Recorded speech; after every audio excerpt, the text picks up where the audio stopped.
इस अधिवेशन के प्रबंधन के दूसरे सत्र के लिए साथियों जो विषय यहाँ पर चुना है वो विषय बहुत महत्वपूर्ण है और मैं ऐसे मानता हूँ कि आज की स्थिति में सबसे ज़्यादा प्रासंगिक कोई बात है तो वो ये विषयों में हमको देखने को मिलती है।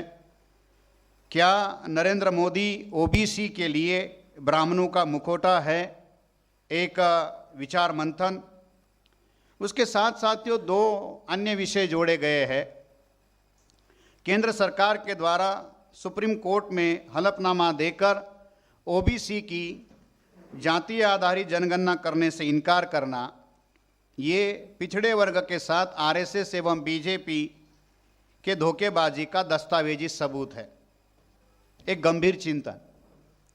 तीसरा विषय जो है साथियों ये कि केंद्र सरकार के द्वारा राष्ट्रीय पिछड़ा वर्ग आयोग को संवैधानिक दर्जा देने का डंका पीटना, लेकिन राष्ट्रीय पिछड़ा वर्ग आयोग की सिफारिशों पर अमल ना करना, यह ओबीसी के हक अधिकारों को मतलब उसको वंचित करने की गंभीर साजिश, एक पर्दाफाश।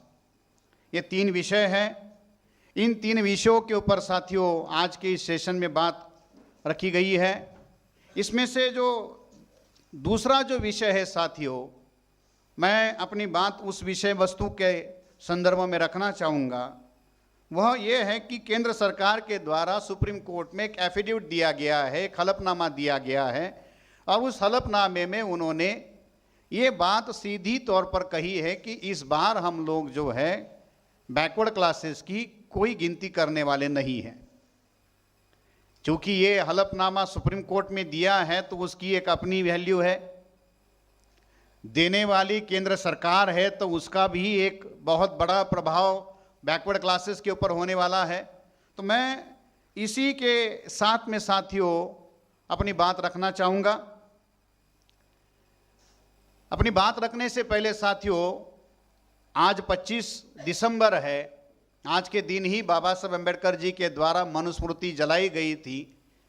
बैकवर्ड क्लासेस का आज जो सारा नुकसान हो रहा है या उन्हें आज तक अपने अधिकारों की लड़ाई लड़नी पड़ रही है, संविधान में अपने लिखित अधिकारों का दस्तावेज होने के बाद में भी उनको मांगना पड़ रहा है। 2000 साल पहले संविधान लागू होने से पहले ऐसा ही एक दस्तावेज था मनुस्मृति, जिसमें किसी तरीके से खास तौर पर शूद्रों के लिए कोई अधिकार नहीं थे।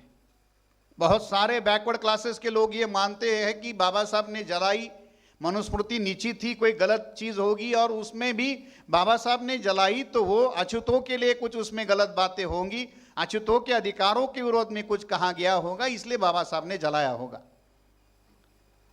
ये बात आज भी ओबीसी के लोग, बैकवर्ड क्लासेस के लोग समझ नहीं रहे कि मनुस्मृति है क्या, उसमें किसको अधिकार वंचित किया है। और आज ये जो बैकवर्ड क्लासेस की गिनती तक करने की बात नहीं हो रही, हक अधिकार देने की बात नहीं हो रही, ये क्या है? ये और दूसरी कोई बात नहीं जो नरेंद्र मोदी सुप्रीम कोर्ट में कह रहे, भागवत जो बार बार कह रहे, और दूसरी कोई बात नहीं, ये मनुस्मृति की ही बात है। बाबा साहब अम्बेडकर ये मनुस्मृति आज से लगभग हम लोग ये कह सकते हैं कि 95 साल पहले, 95 ईयर्स पहले उसको जलाया था। अगर बैकवर्ड क्लासेस के लोग उसको पढ़ लेते, समझ लेते और उस बात की गहराई को जान लेते तो वो अपने अधिकारों की रक्षा करने लायक होते। जब 2000 साल मनुस्मृति का दंड विधान भारत में रहा, इन 2000 सालों में मनुस्मृति में एक भी संशोधन ब्राह्मणों ने नहीं किया। मगर जब संविधान लागू हुआ, उस संविधान में पिछले अभी जैसे 70 ईयर्स हो गए, इन 70 सालों में लगभग 127 बार ब्राह्मणों ने संशोधन किए और एक एक करके उन संवैधानिक अधिकारों की व्यवस्था को कमजोर करने का काम वो करते रहे। मगर बैकवर्ड क्लासेस के लोग हो या शेड्यूल कास्ट के लोग या बैकवर्ड क्लासेस के लोग, इनको इसकी जानकारी नहीं है। तो आज ये बहुत बड़ा ऐतिहासिक दिन है। मनुस्मृति को बाबा साहब अम्बेडकर ने जलाया था, बैकवर्ड क्लासेस के लोगों को इसको जानने की जरूरत है। और साथियों आज के ही दिन में आज इस अधिवेशन के माध्यम से और एक बात आप सभी साथियों को पता होगी, गेल एम्वेट जो एक जाने मानी संशोधिका थी, इसी पैंडेमिक के पीरियड में 25 अगस्त को मतलब आज से 4 महीने पहले उनका देहांत हो गया, उनका निर्वाण हो गया। बैकवर्ड क्लासेस का जो मूवमेंट था, खास तौर पर वेस्टर्न महाराष्ट्र में या महाराष्ट्र में जो सत्यशोधक आंदोलन था, ज्योतिराव फुले जी की जो मूवमेंट थी, इस मूवमेंट के ऊपर सबसे पहला और सबसे ज़्यादा ऑथेंटिक अगर रिसर्च किसी ने किया था तो वो गेल एम्वेट जी ने किया था। 1976 में उनकी cultural revolt in colonial India नाम की किताब पब्लिश हुई थी, और उस किताब ने एक बहुत बड़ा भूचाल जो है भारत के सामाजिक और राजनीतिक जीवन में लाया था। ज्योतिराव फुले जी के ऊपर पहली रिसर्च की हुई एक इंटरनेशनल स्कॉलर की वो पहली रिसर्च बुक थी। उन्होंने अपने इस कारवां को आगे बढ़ाकर सत्यशोधक आंदोलन के ऊपर बहुत रिसर्च किया, बुद्धिस्ट लिटरेचर पर बाबा साहब अम्बेडकर के आंदोलन को उन्होंने अपने जीवन को उस काम के लिए समर्पित किया था, और लगभग हम ये कह सकते हैं कि 50 साल तक वो इस मोमेंट में रिसर्च के तौर पर काम करते रहे। रिसर्च के तौर पर उन्होंने बहुत सारी बातें सामने लाई। आपने खापर्डे साहब के कंचराम जी के उस समय के भाषण सुने होंगे, तो उनके भाषणों में उस किताब का वो बार बार रेफरेंस देते थे। ऑपरेशन इंडिया में भी इस बात को हम लोगों को पढ़ने को मिलता है। तो गेल एम्वेट जी का इसी पेंडेमिक के बीच में निर्वाण हुआ, तो मैं इस मंच के माध्यम से उनके प्रति अपने श्रद्धा सुमन अर्पित करता हूं, क्योंकि इस जो फुलेश अम्बेडकराइट मूवमेंट में उनका कंट्रीब्यूशन जो है बहुत ही मतलब जो है एक अतुलनीय योगदान उनका है, और बहुत सारी ऐसी बातें उन्होंने हमारे सामने लाई। तो ये एक बड़ा मंच है, इस मंच के माध्यम से मैं उनको एक भावपूर्ण श्रद्धा सुमन अर्पण करता हूँ, उनके कार्य के प्रति अपने अभिवादन व्यक्त करता हूँ। साथियों, जो विषय अभी चर्चा के लिए यहाँ पर लिया गया है, वो विषय जिसके ऊपर मैं अपनी बात करूँगा, वो विषय है कि केंद्र सरकार के द्वारा सुप्रीम कोर्ट में एफिडेविट दिया गया, और उस एफिडेविट में उन्होंने बैकवर्ड क्लासेस की सेंसस करने से इनकार कर दिया। 23 सितंबर को सुप्रीम कोर्ट में ये एफिडेविट मोदी सरकार के द्वारा दिया गया। 59 पेज का ये एफिडेविट है। एक अंडर सेक्रेटरी मतलब सेक्रेटरीट के अधिकारी के द्वारा वो एफिडेविट दिया गया है, आर सुब्रमण्यम। उनके द्वारा ये एफिडेविट जो है वो सेक्रेटरी भारत सरकार के है, उनके सरकार के प्रतिनिधि के द्वारा ये एफिडेविट उन्होंने सुप्रीम कोर्ट में दायर किया। 59 पेजेस है, और मैं ऐसे मानता हूं कि बामसेब के कार्यकर्ताओं को वो बाकायदा वो एफिडेविट जो है वो सुप्रीम कोर्ट की वेबसाइट पर अवेलेबल है, वो डाउनलोड कर लेना चाहिए और उसको बारीकी से पढ़ना चाहिए, क्योंकि सरकार कह क्या रही है और कर क्या रही है ये हमको जानने की जरूरत है। क्योंकि हमारा जो दुश्मन है वो बहुत बड़ा चालाक है, वो जो कहता है वो करता नहीं, और जो करता है वो कहता नहीं। जो वो कर रहे हैं वो क्या है? उनकी बातें तो बहुत मीठी है, बहुत अच्छी बातें करते हैं, मिठास उनके जुबान से टिपकती है। सुनने वाले अगर लगातार मोदी को सुनते रहे तो किसी को शुगर बढ़ जाए, डायबिटीज बढ़ जाए, इतना बढ़िया भाषण वो करते। मगर उनकी एक्शन क्या है? वो एक्शन सुप्रीम कोर्ट के उस एफिडेविट में आपको जानने को मिलेगी। 23 सितंबर को उन्होंने एफिडेविट दिया, और उसमें उन्होंने कहा कि हम ये करने वाले हैं, हम बैकवर्ड क्लासेस का कोई सेंसस करने वाले नहीं है। इतना ही नहीं, तो 2011 में जो केंद्र सरकार उस समय यूपीए की थी, और उस समय उन्होंने ये 2011 में सोशो इकोनॉमिक सेंसस किया था। तो इस बार सुप्रीम कोर्ट में एफिडेविट में उन्होंने ये भी क्लियर कर लिया कि 2021 में हम ये भी करने वाले नहीं हैं। मतलब उस एफिडेविट में भी उन्होंने जो 2011 में हुआ वो भी गलत था, अनरिलायबल था, अनरीजनेबल था, अनऑथेंटिकेट था, वो किसी तरीके से कोई काम का नहीं, वो वेस्ट हो गया, कचरा कूड़ा है। इस तक उन्होंने उसमें कहा है कि वो जो 2011 में जो प्रैक्टिस हुई, लगभग 4,500 करोड़ जिसके लिए खर्चा किया गया, उन्होंने इसमें एफिडेविट में कहा कि वो किसी काम का नहीं है, वो पैसा बर्बाद हो गया, समय बर्बाद हो गया। तो क्या ये बात केवल वो 23 सितंबर को ही कह रहे क्या? नहीं। अभी साथियों, पार्लियामेंट का विंटर सेशन चल रहा था, और उस विंटर सेशन में आंध्र प्रदेश के जगनमोहन रेड्डी का जो वहाँ का जो वाईएसआर कांग्रेस है, उसके पार्टी के नेशनल जनरल सेक्रेटरी जो है विजय साई रेड्डी, वो राज्यसभा के सीनियर मेंबर हैं और वाईएसआर कांग्रेस के नेशनल जनरल सेक्रेटरी है। तो उन्होंने साथियों ये राज्यसभा के क्वेश्चन एंड आंसर सेशन में सरकार को लिखित में एक सवाल पूछा। 15 दिसंबर 2021 की बात, मतलब आज से 10 दिन पहले की बात है। विंटर सेशन में राज्यसभा में केंद्र सरकार को लिखित में सवाल पूछा, क्योंकि लिखित में है तो सरकार को अपनी भूमिका उसमें रखनी होगी। और उन्होंने उसमें पूछा कि क्या इस बार भी सरकार कास्ट बेस्ड सेंसस करने वाली है, ओबीसी की सेंसस करने वाली। 4 सवाल पूछे उन्होंने। एक 7 दिन पहले, एक हफ्ते पहले पर की बात है। शायद मीडिया ने इसमें, किसी भी मीडिया ने इसके ऊपर कोई बात नहीं की। तो उन्होंने एनएसएसओ जो है, नेशनल सैंपल सर्वे करने वाला जो ऑर्गेनाइजेशन है, उसको पूछा भाई कि उसके द्वारा आप कोई ओबीसी की सेंसस करने वाले हो। फिर दूसरा सवाल पूछा कि भाई 2021 के सेंसस में आप ये करने वाले हो। फिर तीसरा उन्होंने कहा कि भाई हमने आंध्र प्रदेश स्टेट असेंबली में अपने स्टेट में बैकवर्ड क्लासेस का कास्ट बेस्ड सेंसस करने का निर्णय किया, इसकी जानकारी आपको है क्या। और चौथा उसने किया कि अगर ऐसा है तो क्या मिनिस्ट्री इस बार काउंटिंग करने के बारे में सोच रही है क्या। ये 4 सवाल उन्होंने पूछे, बहुत सीधे सवाल थे। पहला सवाल था कि नेशनल सैंपल सर्वे जो है, इसके द्वारा आप ओबीसी पॉपुलेशन काउंट करने वाले हो। तो पहला सवाल था कि भाई जनगणना से पहले एनएसएस के द्वारा आप करेगो क्या। फिर कि 2021 की सेंसस होने वाली है, उसमें आप करने वाले हो, या इससे पहले ऐसी कौन सी सेंसस हुई जिसमें यह काउंट किया गया था। फिर तीसरा, आंध्र प्रदेश ने स्टेट असेंबली में ऐसा रिजोल्यूशन पारित किया, क्योंकि आंध्र प्रदेश पहला स्टेट नहीं, महाराष्ट्र ने पारित किया है, बिहार ने पारित किया है, उड़ीसा ने पारित किया है, तमिलनाडु ने तो अपना बिल रखा हुआ है। तो अलग अलग स्टेट के लोग अपने अपने स्टेट में इस बात की मांग कर रहे हैं। तो ये सवाल उन्होंने पूछा, ये सवाल होम मिनिस्ट्री को पूछा, क्योंकि सेंसस कंडक्ट करने का काम होम मिनिस्ट्री के द्वारा होता है, ये सेंटर के अफेयर में आता है। तो इसका जवाब मिनिस्ट्री ऑफ होम डिपार्टमेंट के स्टेट मिनिस्टर नित्यानंद राय ने दिया।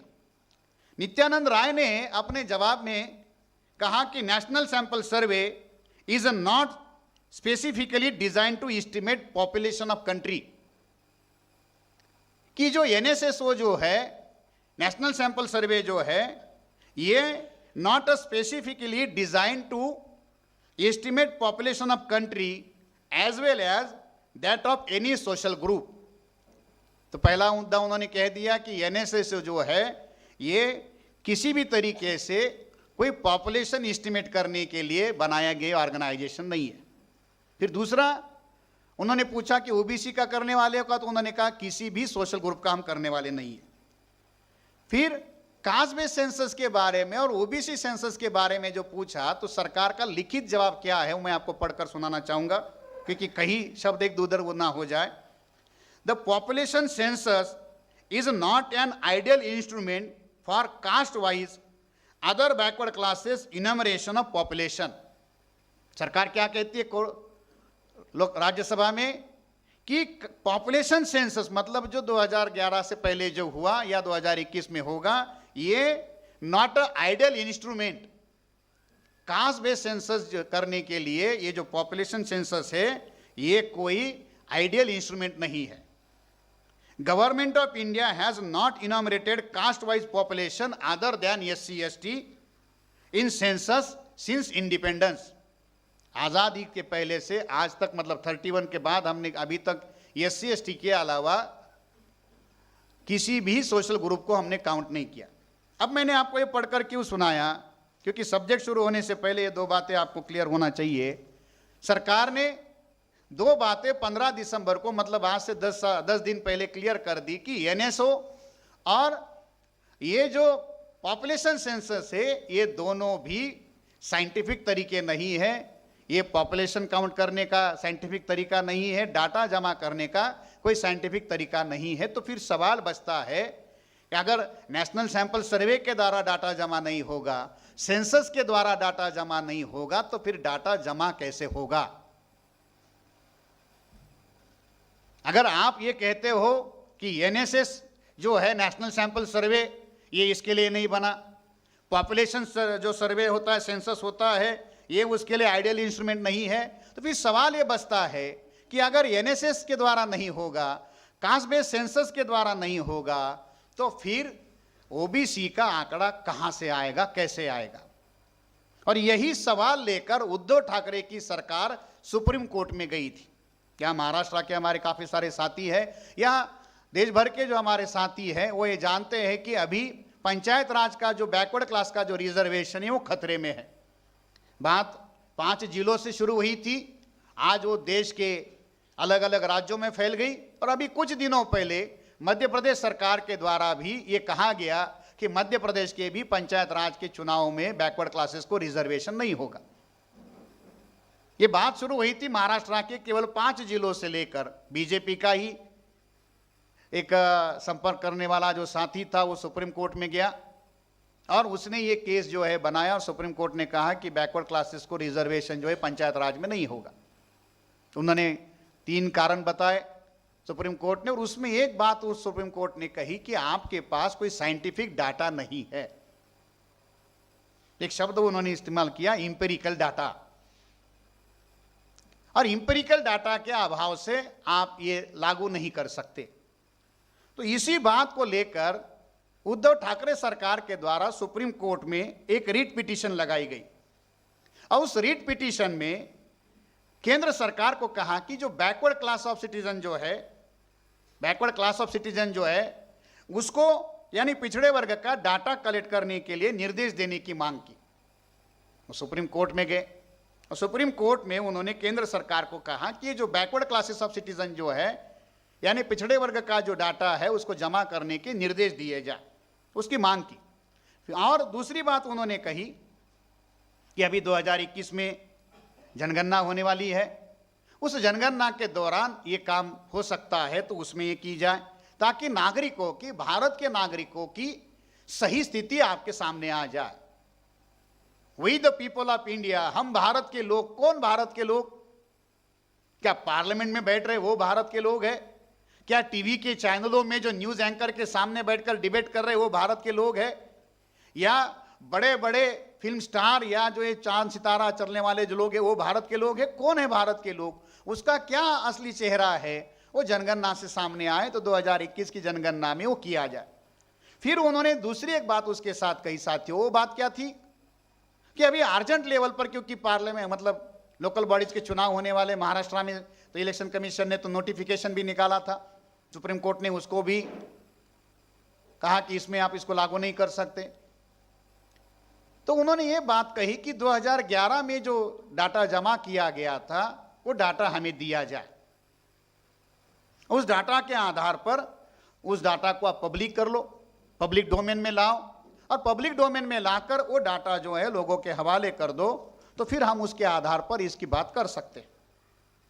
अब इसके विरोध में सुप्रीम कोर्ट में केंद्र सरकार ने अपना 59 पेज का डिसीजन मतलब एफिडेविट जो है वो दे दिया। अब उस एफिडेविट में साथियों 59 पेज है, लंबा चौड़ा है, आपको वर्ड टू वर्ड पढ़ने के लिए चाहिए। 3 बातें उन्होंने कही कि सुप्रीम कोर्ट का एफिडेविट है, उसमें सरकार क्या कहती है, मैं संक्षिप्त में ये बातें कहना चाहूंगा। उन्होंने 3 बातें कही। पहला, ये एक पॉलिसी डिसीजन है, सेंसस करना या कास्ट बेस्ड सेंसस करना या ना करना ये पॉलिसी डिसीजन है, अदालतों का ये अधिकार नहीं है। सुप्रीम कोर्ट में सेंट्रल गवर्नमेंट क्या कह रही है कि ये अदालतें पॉलिसी डिसीजन का काम नहीं कर सकती, ये पॉलिसी फ्रेम करने का अधिकार जो है ये रूलर क्लास का है, पार्लियामेंट का है, कोर्ट इसमें इंटरफेयर नहीं कर सकती। और सरकार को क्या करना चाहिए ये अदालतें बता नहीं सकती कि क्या पॉलिसी बनानी चाहिए, क्या पॉलिसी डिजाइन करनी चाहिए। फिर दूसरी बात उन्होंने क्या कही कि जातीय आधारित जनगणना करना व्यवहारिक नहीं है, ये प्रैक्टिकल नहीं है। ये दूसरी गंभीर बात उन्होंने कही। और तीसरी बात उन्होंने कही कि प्रशासनिक नजरिए से भी, एडमिनिस्ट्रेटिव जो ढांचा है उसके नजरिए से भी ऐसा करना बेहद मुश्किल है। ये 3 बड़ी बातें वो 59 पेज के अंदर है, इसको हम लोग एक एक तरीके से जो है ये जान लेंगे। और उसमें दूसरा जो सवाल था कि भाई 2011 में हुआ था तो आपने 10 साल में उस आंकड़ों का क्या किया। तो साथियों 10 साल हो गए वो सेंसस करके, अभी तक सरकार उन आंकड़ों का विश्लेषण नहीं कर पाई। 5 साल तक वो आंकड़े ऐसे ही पड़े रहे। एक इंडियन इंजीनियरिंग मतलब एक आईएएस ऑफिसर है, साहू कम्युनिटी, साहू नाम है उनका, उन्होंने एक लंबा चौड़ा उसके ऊपर किताब पब्लिश किया। 5 साल तक वो आंकड़े वैसे ही पड़े रहे। जो समाज कल्याण मंत्रालय जिसको हम ये कहते हैं, सोशल जस्टिस मिनिस्ट्री जो है, उसके पास 5 साल तक के आंकड़े वैसे ही बने रहे। मतलब यूपीए की सरकार चली गई, 3 साल उसके हो गए, उन्होंने उस समय कुछ नहीं किया, और जब एनडीए की सरकार आई उन्होंने भी उन आंकड़ों के साथ कुछ नहीं किया। आपको याद होगा नीति आयोग जो बीजेपी के द्वारा बनाया गया, उस समय उसके उपाध्यक्ष जो थे वो अरविंद पानगड़िया साहब थे, पनगड़िया। तो उस आंकड़ों का विश्लेषण करने के लिए बीजेपी के द्वारा, सेंट्रल गवर्नमेंट के द्वारा एक एक्सपर्ट कमेटी बनाई गई, और उस एक्सपर्ट कमेटी में अरविंद पनगड़िया के साथ में 2 और लोग होने वाले थे, मगर 2-3 और लोग होने वाले थे, मगर उन दोनों के 2-3 लोगों के, अन्य लोगों के नाम फाइनल नहीं किए गए, और इस वजह से वो कमेटी जो है काम में नहीं आई, वो एग्जिस्ट ही नहीं हुई, और वो आंकड़े 10 साल तक वैसे के वैसे पड़े रहे। उन आंकड़ों का कोई उपयोग नहीं हुआ। 4,500 करोड़ जो उसके लिए खर्चा किए गए थे वो वेस्ट हो गए। आंकड़े भी फ्री में नहीं आते, साथियों, आंकड़ों के लिए भी पैसा खर्चा करना पड़ता है। अभी महाराष्ट्र की सरकार को इंपेरिकल डाटा चाहिए, तो उन्होंने स्टेट के बैकवर्ड क्लास कमीशन को 450 करोड़ अलॉट किए।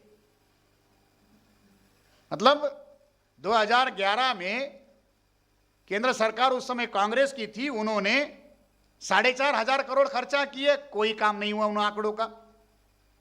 अब मुझे जो जनगणना हुई 2011 की सोशियो इकोनॉमिक सेंसस, इसको कितनी निग्लिजेंस उसमें हुई, कितनी गलतियां हुई, किस तरीके से उसको सैबोटेज किया गया, उसका जो मोरल है, जो ऑब्जेक्टिव था, वो कैसे खत्म कर दिया, ये हमको जानने की जरूरत है। जब ये मामला बढ़ गया, हंगामा होने लगा, तो कांग्रेस के जो सीनियर मेंबर ऑफ पार्लियामेंट थे, मनीष तिवारी, सीनियर नेता है, तो मनीष तिवारी ने भी खुलकर यह बात कही कि हम भी ओबीसी की गिनती नहीं करना चाहते। कांग्रेस भी ये कहती है कि हम भी कास्ट बेस्ड सेंसस करना नहीं चाहते, हमने तो मजबूरी में सोशियो इकोनॉमिक सेंसस करवाई थी, वैसे भी हमारी कोई दिली इच्छा नहीं थी कि हम ये करवाए। मनीष तिवारी ने भी अपना स्टैंड कर लिया कि हम भी इसको करना नहीं चाहते थे, मगर दबाव बन गया, इस वजह से ये हुआ। उस समय पामसेप और भारत मुक्ति मोर्चा के द्वारा दिल्ली में बहुत बड़ी रैलियां करवाई गई थी, बहुत प्रेशर उसका हुआ था, उसके बदौलत वो उनको करना पड़ा था। अब जब साथियों ये जब सेंसस हुई, तो उस सेंसस से क्या सामने आया, उसके क्या मामले हैं, मैं आपको केवल महाराष्ट्र के रेफरेंस में बताना चाहूंगा ताकि आपको बातें समझ में आए। जब 2011 में सोशियो इकोनॉमिक सेंसस हुई साथियों, तो पूरे भारत में 46 लाख जातियां सामने आई। 1-2 नहीं, कितनी? 46 लाख जातियों के नाम सामने आए। क्योंकि ये सब्जेक्ट महाराष्ट्र का है और बीजेपी ने सुप्रीम कोर्ट में महाराष्ट्र का आंकड़ा वहां पर शामिल किया कि महाराष्ट्र में कितने आंकड़े सामने आए, तो उन्होंने उसके आंकड़े दिए कि लगभग 10.5 करोड़ महाराष्ट्र का पॉपुलेशन था, और इन 10.5 करोड़ पॉपुलेशन में महाराष्ट्र में 4,28,777 जातियां उस सेंसस में रिकॉर्ड हुई। 4,28,777 जातियां महाराष्ट्र में 2011 के सेंसस में रजिस्टर हुई, उतने जातियों के नाम उसमें जोड़े गए। अब महाराष्ट्र के साथी हमारे यहाँ है, वो जानते हैं कि महाराष्ट्र में एससी का शेड्यूल है, उसमें 59 जातियाँ आती है। आदिवासियों का शेड्यूल महाराष्ट्र में है, उसमें 47 जातियाँ आती है। और अदर बैकवर्ड क्लासेस ओबीसी का जो सेंसस है या जो कास्ट शेड्यूल है, उसमें 388 कास्ट आती है। तो कुल मिला के महाराष्ट्र में मोटा मोटी अगर हम लोग पकड़ कर चले तो ये 500 के करीब 494 कास्ट आती है। मगर 2011 के सोशियो इकोनॉमिक सेंसस में कितनी आई? 4,28,777। अब इसमें भी उन जातियों की संख्या भी उसमें गिनी गई, तो लगभग 4,26,000 ऐसी जातियां थी। उन जातियों की जो संख्या है, उनके जो नंबर है साथियों, वो मेरे पास उनका डाटा भी है। 4,26,237 जातियां ऐसी जातियां हैं जिस जाति के अंदर 100 से कम मेंबर है। मतलब वो जाति का टाइटल है और उसके नीचे काउंटिंग में कितने लोग हैं, लेस देन 100। तो 99% जातियां ऐसी सामने आई कि जिनमें 100 तक उस कास्ट के नाम के अंदर मेंबर्स नहीं है।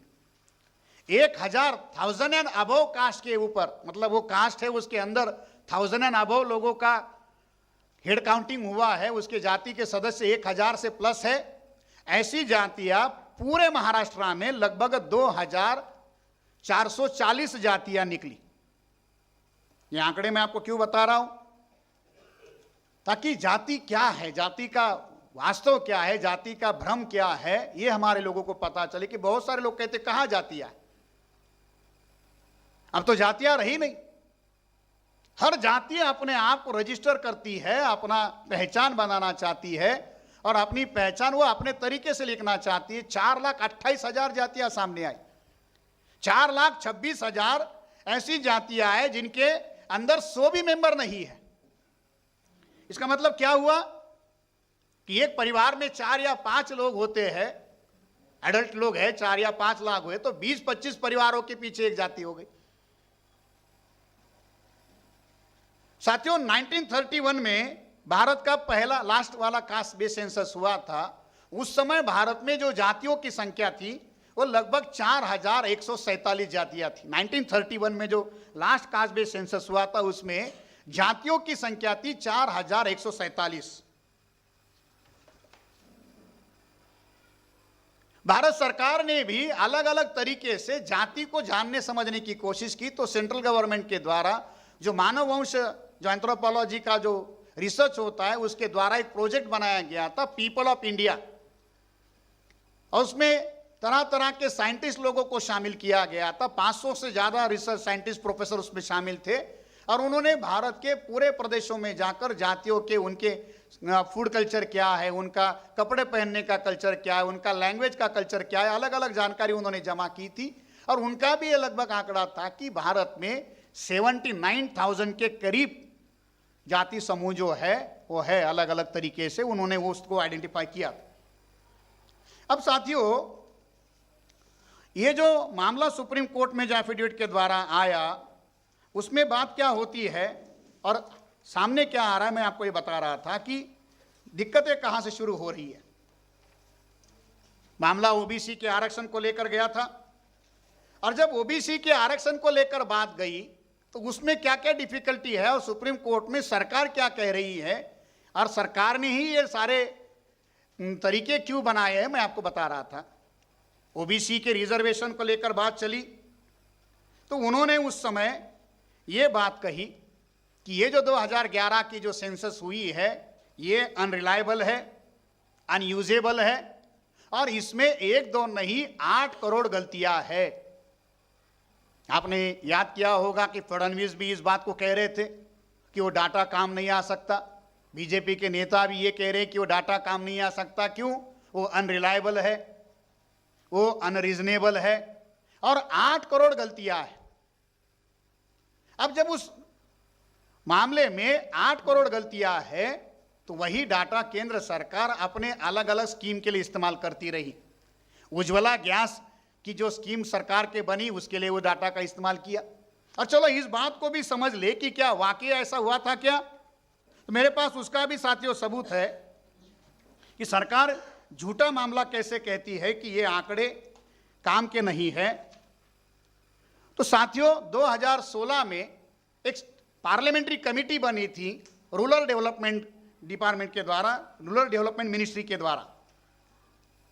और रूरल डेवलपमेंट मिनिस्ट्री के द्वारा एक पार्लियामेंट्री कमेटी बनी थी और उस कमेटी के सामने जो रजिस्ट्रार जो होता है, ये जो सारा सेंसस कंडक्ट करने का काम करता है, आरजीआई जो है उसका जो रजिस्ट्रार जो है ये सारा डाटा जमा करके उसका विश्लेषण करता है। तो उन्होंने पार्लियामेंट्री कमेटी के सामने ऑन रिकॉर्ड ये बात कही थी कि ये जो हमने 2011 में सोशियो इकोनॉमिक सर्वेस किया था ये 98.87% एरर फ्री है।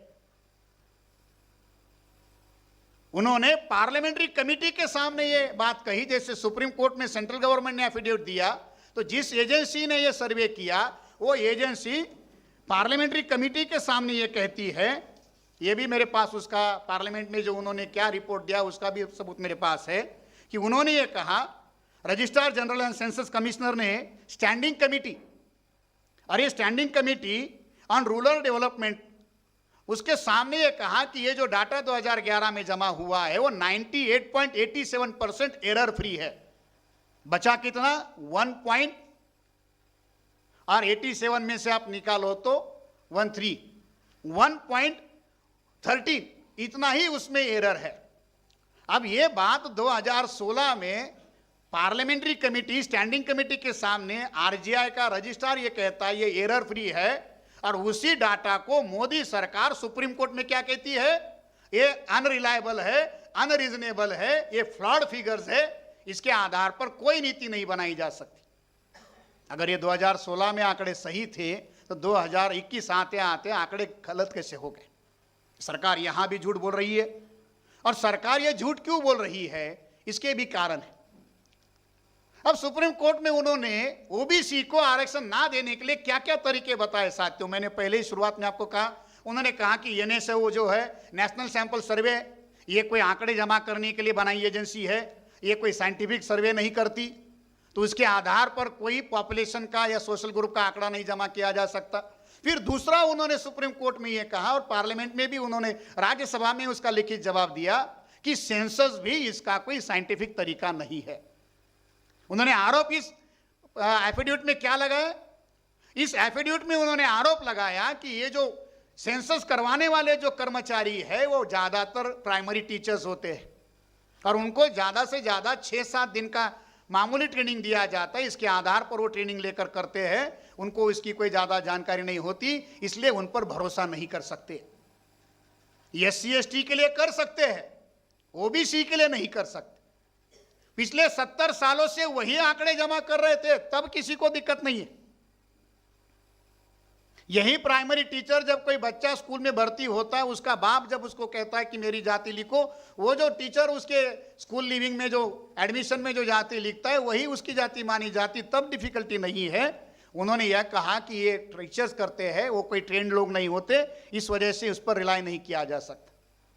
फिर दूसरी बात उन्होंने क्या कही कि अलग अलग राज्यों में ओबीसी की लिस्ट और सेंट्रल की लिस्ट अलग है। एससी एसटी के लिए साथियों ये समस्या नहीं है, क्योंकि उनकी सेंटर की एक लिस्ट है, जो स्टेट की लिस्ट है वही सेंटर में लागू होती है। मगर बैकवर्ड क्लासेस के लिए, ओबीसी के लिए स्टेट की एक लिस्ट है और सेंटर की एक लिस्ट है, और इन दोनों लिस्ट में बहुत बड़े पैमाने पर डिफरेंस है। कितना डिफरेंस है? तो साथियों, अलग अलग राज्यों के लिस्ट में जो ओबीसी के लोग हैं वो सेंटर के लिस्ट में शामिल नहीं है। इस एफिडेविट में उन्होंने कहा कि सेंटर के लिस्ट में लगभग 2000, उन्होंने आंकड़ा भी दिया है, वो ये कहते हैं कि स्टेट के लिस्ट में और सेंटर के लिस्ट में जो अंतर पड़ता है वो कितना है। उन्होंने अपने आंकड़ों में ये कहा कि लगभग 2547 के करीब कुछ जो जातियां है वो ओबीसी में सेंटर के लिस्ट में आती है, और स्टेट में लगभग 3120 के करीब वो जातियां है। इसकी वजह से उनको हम लोग जो है एक तरीके से गिन नहीं सकते। अब आंकड़े उन्होंने कहे कि स्टेट की और सेंटर के लिस्ट में अंतर है। सरकार का यह कहना है कि भाई इसमें इतनी ही जातियां आती है और इन जातियों को हम उतना ही दे सकते। फिर तीसरा तर्क उन्होंने ये दिया, सेंट्रल लिस्ट में उन्होंने आंकड़ा दिया कि 2469 कास्ट है, और सेंटर के लिस्ट में इतनी ही जातियां हैं, और स्टेट की इसमें 3150 कास्ट। फिर दूसरा, मंडल कमीशन के समय में साथियों यही बात हुई। मंडल कमीशन ने 3743 जातियों की लिस्ट बनाई, और वो सारी की सारी लिस्ट सेंट्रल गवर्नमेंट ने एक्सेप्ट नहीं की। 1998 कास्ट को एक्सेप्ट किया, 1745 कास्ट को उसी समय मंडल के क्राइटेरिया से सेंटर के लिस्ट से बाहर कर दिया था। अब दिक्कतें बैकवर्ड क्लासेस के लिए कितनी है साथियों? तो आज लगभग देश लागू होकर 70 साल से ज्यादा समय हो गया, मगर अभी तक बैकवर्ड क्लासेस की लिस्ट तक बनाने का काम अलग अलग राज्यों में नहीं हुआ। 5 ऐसे राज्यों में बैकवर्ड क्लासेस का कोई लिस्ट ही नहीं है। 5 राज्यों में बैकवर्ड क्लास का लिस्ट ही नहीं है। और मजे की बात क्या है, अलग अलग राज्यों ने अपने अपने राज्यों में बैकवर्ड क्लासेस के क्राइटेरिया बदल दिए।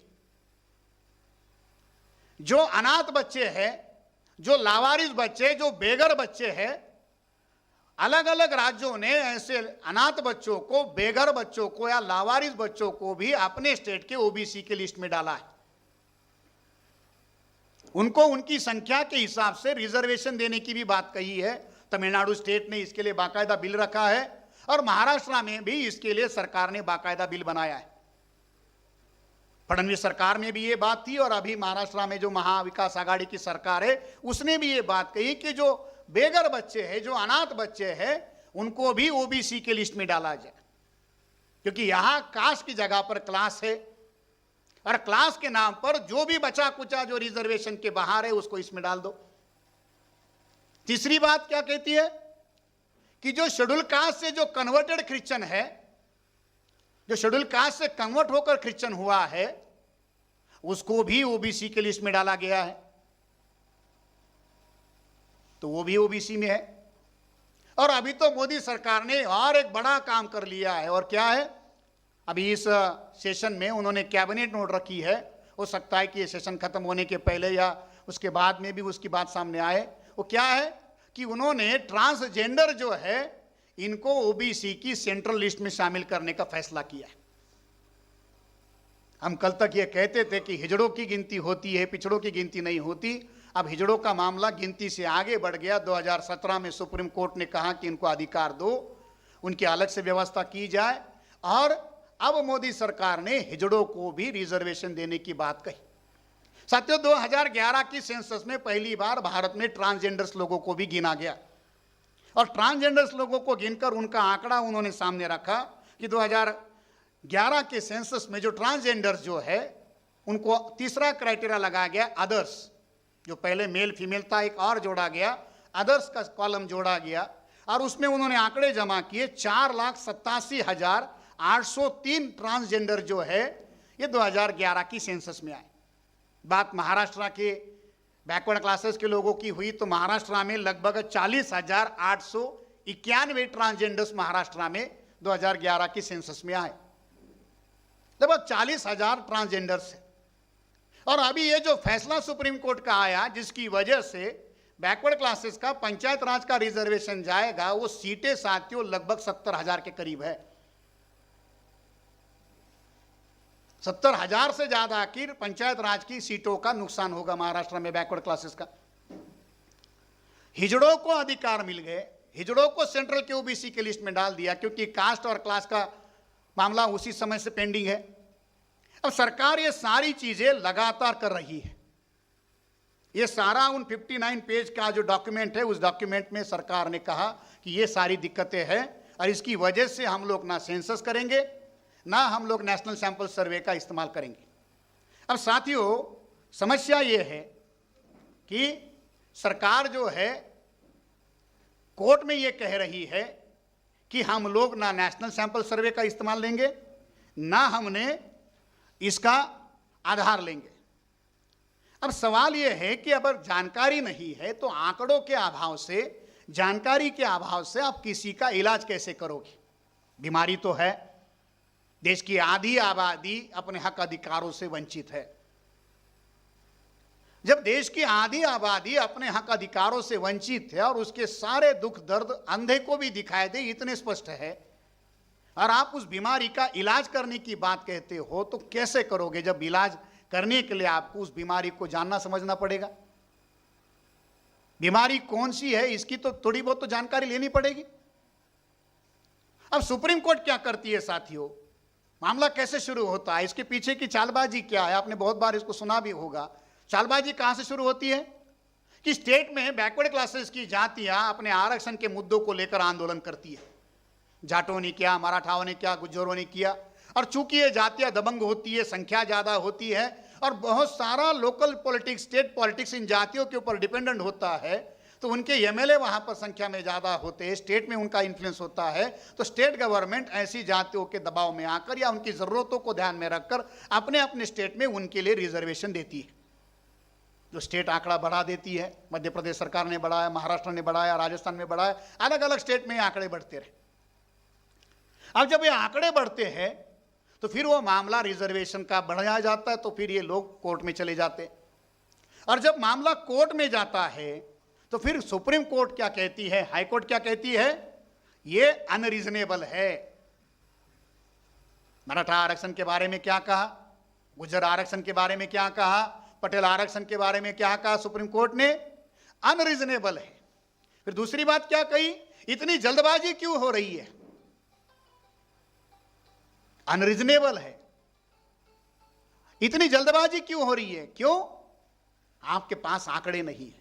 और फिर सुप्रीम कोर्ट अगर किसी स्टेट ने दिया तो तीसरा तरीका कहती है कि ये आर्बिटरी है, स्टेट मनमानी कर रहे हैं, 50% का सीलिंग नहीं हटाया जा सकता, इसलिए इसको स्क्रैप किया जाए।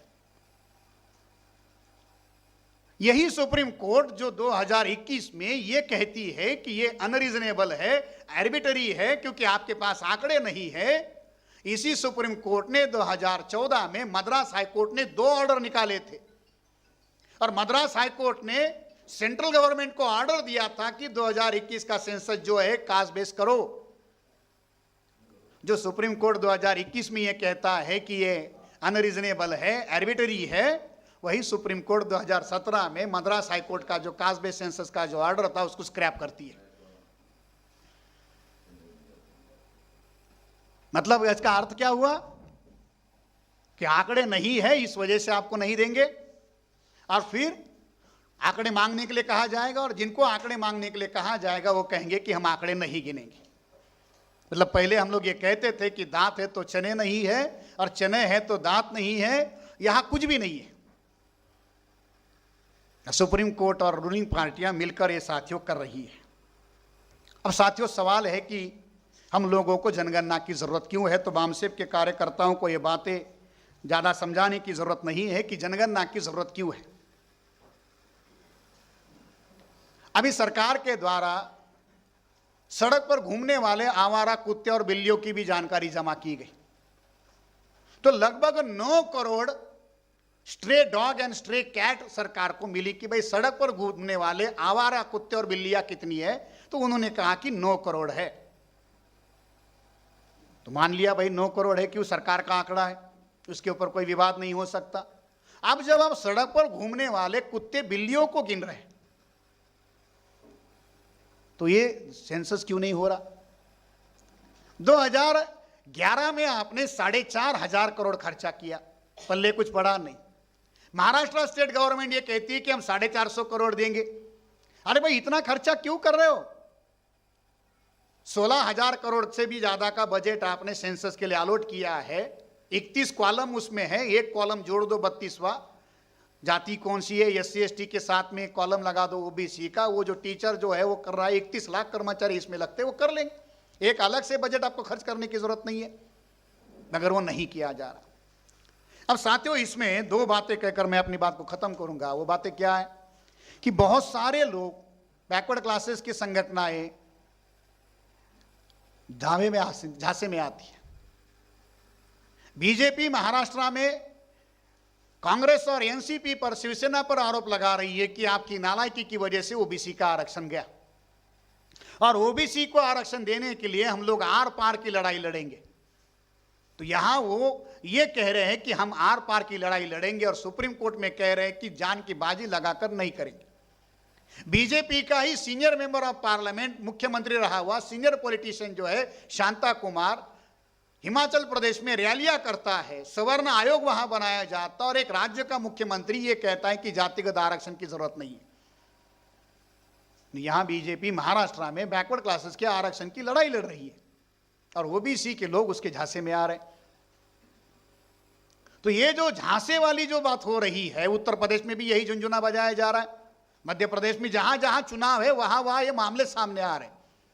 अब इसके परिणाम क्या होंगे साथियों, बैकवर्ड क्लासेस के ऊपर क्या परिणाम होंगे, और जनगणना की जरूरत क्या है, उसकी अहमियत क्या है, इसके बारे में मैं 2 बातें कहना चाहूंगा कि उसका तरीका क्या होता है और उसके परिणाम क्या होते। साथियों अभी देश एक महाभयानक महामारी से गुजर रहा है, और उस महामारी के दौरान हमने देखा कि देश की अर्थव्यवस्था की स्थिति में गई, पटरी से अर्थव्यवस्था उतरी, और उस पटरी से उतरी हुई अर्थव्यवस्था में जहां नेगेटिव जीडीपी है, कॉन्ट्राडिक्शन हो रहा है इकोनॉमी में, उस नेगेटिव ग्रोथ में एक दूसरा नजरिया हमको देखने को मिलता है, एक दूसरी बात हमारे सामने आती है। वो क्या है? क्योंकि जनगणना केवल पिछड़े वर्ग की नहीं होगी, जनगणना पूरे देश के लोगों की होगी, और जब पूरे देश के लोगों को गिना जाएगा तो हर गांव को गिना जाएगा, हर घर को गिना जाएगा, और हर घर के पास क्या एसेट है, कितनी जमीनें, कितनी संपत्तियां है, आज़ादी के पहले कितनी थी, आज़ादी के बाद कितनी है, वो सारा आपको पता चलेगा।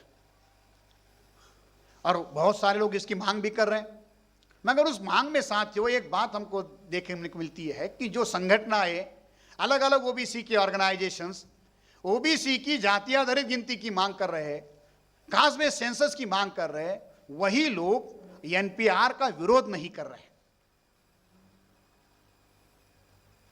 क्योंकि इस बार सेंसस के साथ में एनपीआर भी किया जाएगा। अब जो बैकवर्ड क्लासेस के ऑर्गेनाइजेशन कास्ट बेस्ड सेंसस की मांग कर रहे हैं, वो एनपीआर के बारे में बिल्कुल ही जानकारी नहीं रख रहे कि एनपीआर से क्या होगा। सरकार ने सुप्रीम कोर्ट में भी ये बात कही और पार्लियामेंट में भी ये बात कही कि हम सीएए से हटने वाले नहीं है। तो ये सीएए लागू करना है तो कैसे लागू होगा? तो एनआरसी लागू करना पड़ेगा, एनआरआईसी लागू होगा, और एनआरआईसी लागू करने के लिए जो बेसिक दस्तावेज लगेगा वो आएगा एनपीआर से, और वो सेंसस के साथ किया जाएगा। अब जब आप सेंसस की मांग करते हो मगर एनपीआर के बारे में आपके पास जानकारी नहीं है तो क्या होगा? वो सारा का सारा जो डाटा आप दोगे, वो सारा का सारा डाटा कल आपके विरोध में इस्तेमाल किया जाएगा। बैकवर्ड क्लासेस के लोग हो, शेड्यूल कास्ट के लोग हो, ट्राइब हो, माइनॉरिटीज के लोग हो, इन लोगों को, हमारे बहुजन समाज के लोगों को एनपीआर की जो साजिश है इसके बारे में कोई जानकारी दिखाई नहीं दे, क्योंकि वो एनपीआर ठंडे बस्ते में है, उसकी कोई ज्यादा चर्चा नहीं की जा रही। सीए ऐसे लग रहा है कि नहीं नहीं अब वो पीछे गया, सरकार पीछे नहीं हटी उसमें। तो एनपीआर के बारे में भी बहुत बड़े पैमाने पर हमारे लोगों को जानकारी होनी चाहिए, और एनपीआर के बारे में क्या तरीका अपनाया जाए, किस तरीके से एनपीआर को बायकॉट किया जाए, या उसके बारे में सरकार से क्या स्पष्टता ली जाए, इसके बारे में बहुत ज्यादा सजग होने की जरूरत है। अब साथियों, ये जब सारे आंकड़े जमा होते हैं तो आंकड़े दूसरे भी हैं। आंकड़े दूसरे क्या कहते हैं कि एक तरफ वो आपको गिन नहीं रहे, आपके अधिकारों की कोई बात नहीं कर रहे। 2 साल आपके ऊपर पैंडेमिक थोपा गया, आपके ऊपर लॉकडाउन थोपा गया, और उस लॉकडाउन में क्या हुआ, किस तरीके से सारी बातें हुई। साथियों, अभी फोर्ब्स ने भारत के और दुनिया के अमीरों को लिस्ट सामने लाई कि दुनिया में संपत्ति बढ़ती जा रही। आप वर्ल्ड इनइक्वालिटी रिपोर्ट अगर पढ़ लो तो उसमें आपको सारी बातें पता चलेगी, कितनी आर्थिक असमानताएं बढ़ रही है। भारत के संदर्भ में अगर हम लोग देखें तो क्या परिस्थिति है साथियों? 2019-20 में पैंडेमिक लागू होने से पहले भारत का जो नेशनल एवरेज इनकम जो था वो लगभग 1,13,000 रुपए था। 1,13,000 जो है ये भारत का लोगों का जो एक नेशनल एवरेज इनकम था। अब आंकड़े क्या कहते हैं कि उसमें जो शेड्यूल कास्ट का जो आदमी है उसका इनकम नेशनल एवरेज से 24% लेस होता है। मतलब ये जो कुल मिलाकर 1,13,000 है उसमें भी एससी का क्या है, उसमें 24% लेस है। फिर दूसरा जो सबसे ज्यादा विक्टिम है वो ट्राइब है। ट्राइब का नेशनल एवरेज की इनकम से 31% लेस इनकम है। अब उसमें ओबीसी का कोई अलग से आंकड़ा जमा नहीं किया जाता, नहीं तो ओबीसी का भी पता चलता है कितना। मध्य प्रदेश सरकार ने जब आंकड़े दिए कि जो प्रवासी मजदूर सड़क पर घूम रहे हैं उसमें लगभग 50% से ज्यादा के प्रवासी मजदूर बैकवर्ड क्लासेस के हैं। तो प्रवासी मजदूर कौन है? बैकवर्ड क्लासेस के लोग हैं। 12 करोड़ लोगों की नौकरियां पैंडेमिक में गई। वो कौन से लोग थे?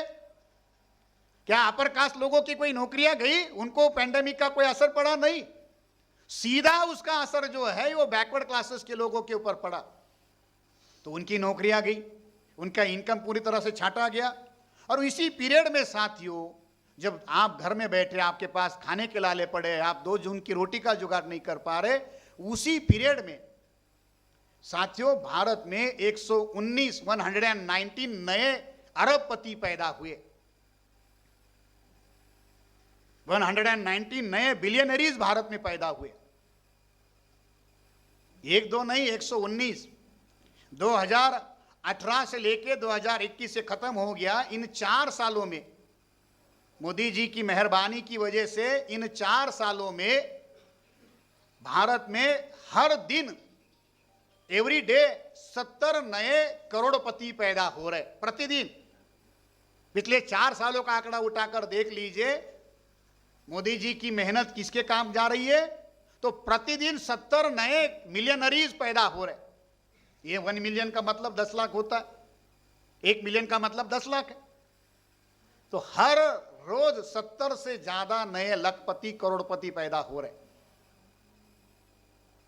दिवाली के 7 दिनों में साथियों 1.25 लाख करोड़ का खर्चा लोगों ने किया, 1.25 लाख करोड़ की खरीदारी हुई केवल 7 दिनों में।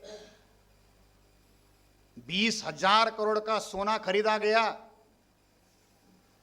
ये पेंडेमिक किसके लिए है? ये गरीबी अमीरी की बात किसके लिए हो रही है? अंबानी, अदानी और ये जो करोड़पतियों की लंबी लिस्ट, ये क्या कहती है? 100 जो दुनिया के टॉप अमीर लोग हैं, भारत के जो 100 अमीर लोग हैं, उसमें कितने SC ST BC के लोग हैं?